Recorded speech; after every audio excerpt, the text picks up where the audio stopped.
Hi everyone, my name is Shanti and I am a senior IP broker here at V4 Now. In this video I'm going to talk about the process of transferring IP addresses.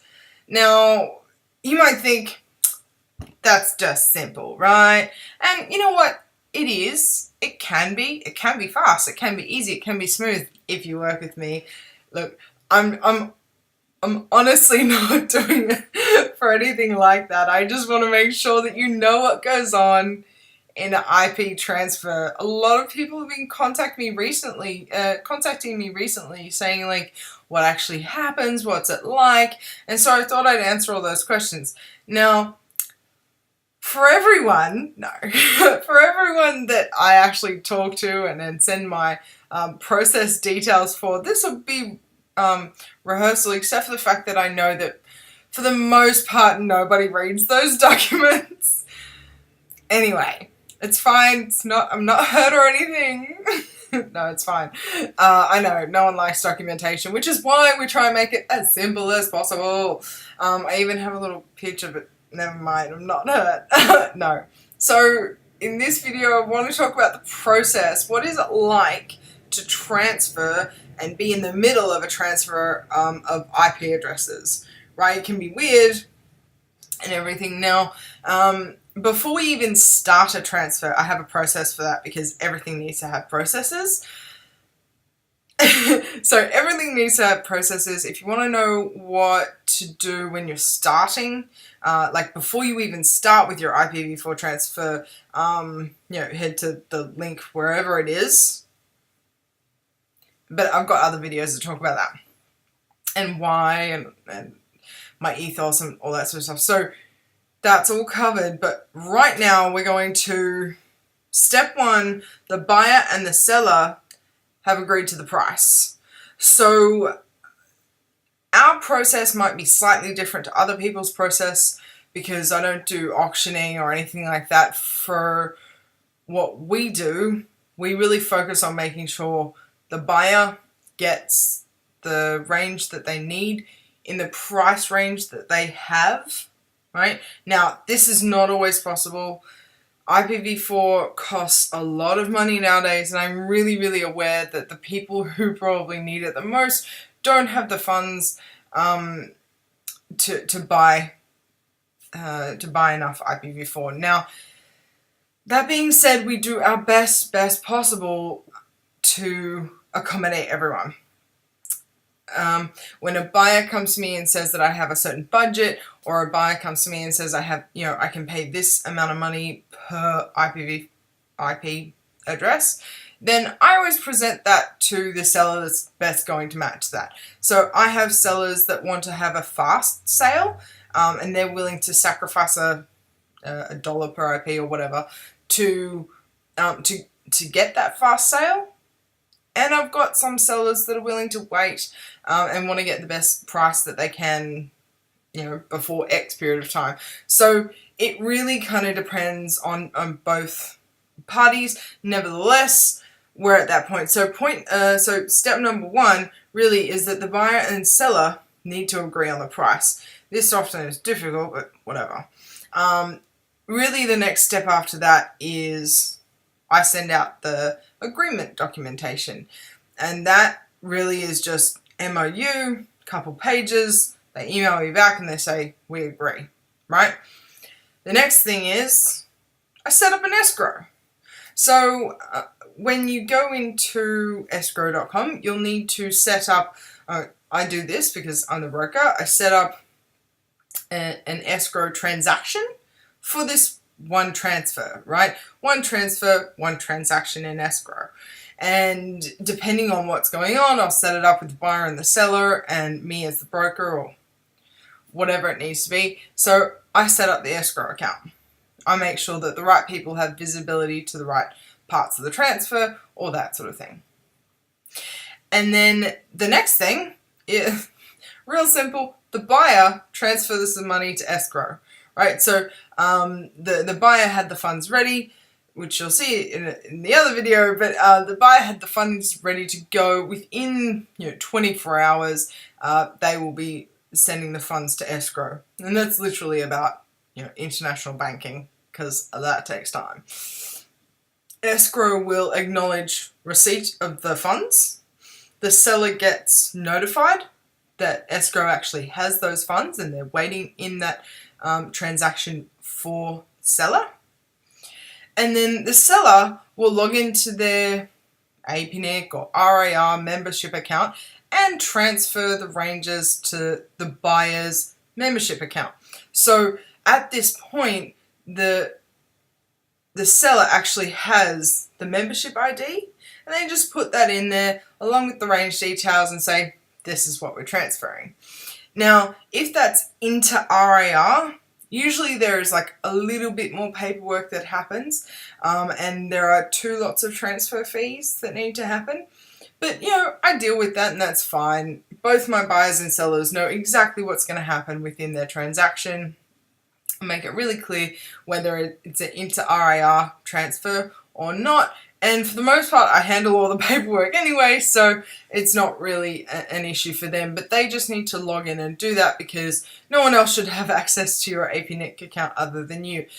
That being said, sometimes, under some circumstances, people ask us to log into APNIC, into their APNIC or RAR account for them to initiate the transfer, but I make sure that they're at least on the phone and make sure that they have visibility of what we're doing so that they're totally comfortable about what's going on.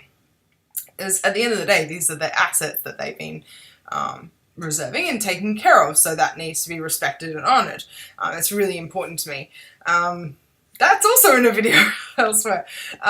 Anyway, so we're at that point. The seller has transferred the actual IP addressing.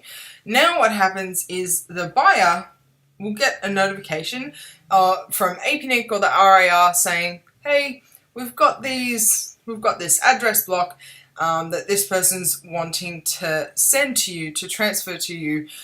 Do you accept?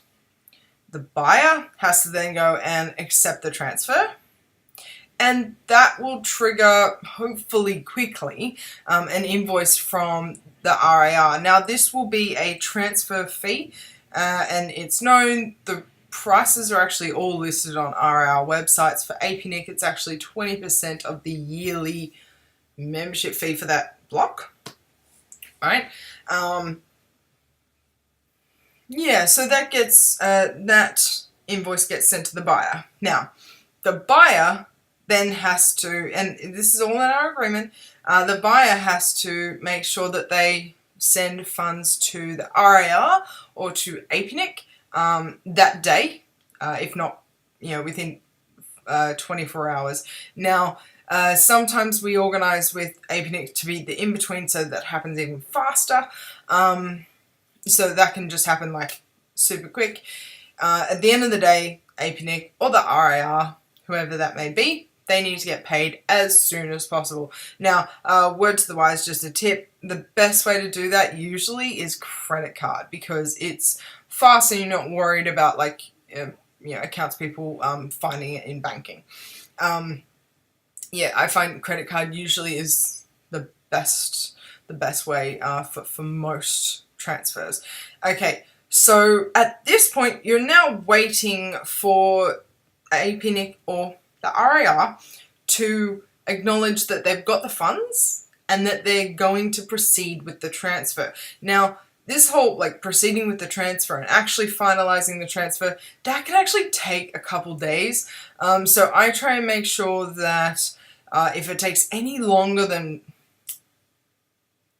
a day, 2 days, usually I'll give, if it's APNIC, I'll give them a call at like day and a half and say, hey, do you have everything? Because you don't want to, bombard everyone straight away. So I try not to be over the top about it, but I do want to make sure that everyone's happy and the range goes through smoothly. So within 48 hours, this should be transferred into the buyer's account and that's all clean. If that doesn't happen, I just contact the RAR and make sure that they have all the details that they need. And by this time, we've had a lot of dealings with both the buyers and the sellers. So usually this just happens smoothly because APNIC trusts us, and it's cool. We do a lot of these transfers. By that time, APNIC transfers the ranges. They appear in the buyer's account, in the membership account, and it will actually say that when they log in. And then the buyer actually has those ranges. Now, they can do a check, and we allow for about 24 hours, so about a day, where they can, do their checks, make sure that they're not being announced by anywhere else, especially, by the seller, although we make sure that doesn't happen anyway. But they do their checks. They're allowed about 24 hours, in which case they say, yes, we've acknowledged, we've received the range, we're happy to release funds. Funds are then released. Now, with escrow, this can take, 24, 48 hours, and then international banking or whatever. But at the end of the day, it is the fastest and it is the safest, and it is really easy once it gets going. The only thing, of course, then is waiting. But you know that it's because it's escrow.com, it's a reputable service, and it's really not an issue. Now, all that being said, if any of that process seems weird to you, or you don't know why I do certain things, feel free to contact me. I'm always happy to have a chat about the IPv4 transfer process. If you've got any questions, please let me know.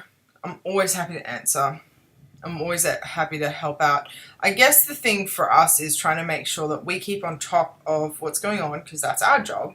But then making sure that, if you're working with us, that you're contactable, that hey, I know about time zones, and I'm totally understanding of that. But when you can, if you can get in contact and be quick about it. I guess the thing with this is I want to make sure that all of the transaction happens smoothly, but both parties, the buyers and the sellers, but even down to, the RARs and escrow.com, I want to make sure all parties kind of know what's going on and are respected through the process. So I try and make sure that everyone has the information that they need, and that they kind of understand what's going on. Now, I know that for a lot of people, this can be still kind of daunting and weird, because it's international transactions and banking, and you're talking about can be a lot of money, and it's a ethereal asset, and it can be a little weird, but that's what I'm here for. I'm always happy to have a chat. Feel free to contact me if any of this process seems weird, but for the most part, it's fairly straightforward. Buyer transfers money, seller transfers product, things happen, people agree, RARs say everything's okay, RAR gets paid, buyer has IPv4, and seller has funds. It is actually that simple. A lot can happen in the middle, but we do our very, very best to make sure that that doesn't happen. That's our job. So I hope this was helpful. I hope this alleviates some of the weirdness and some of the questions. However, if you do have any more questions, like I said, feel free to contact me. I'm always around. I hardly ever sleep, so No, I'm always happy to have a chat and answer any questions you might have. My name's Shanti. I'm a senior IPv4 broker here at V4 Now, and I look forward to working with you. Bye.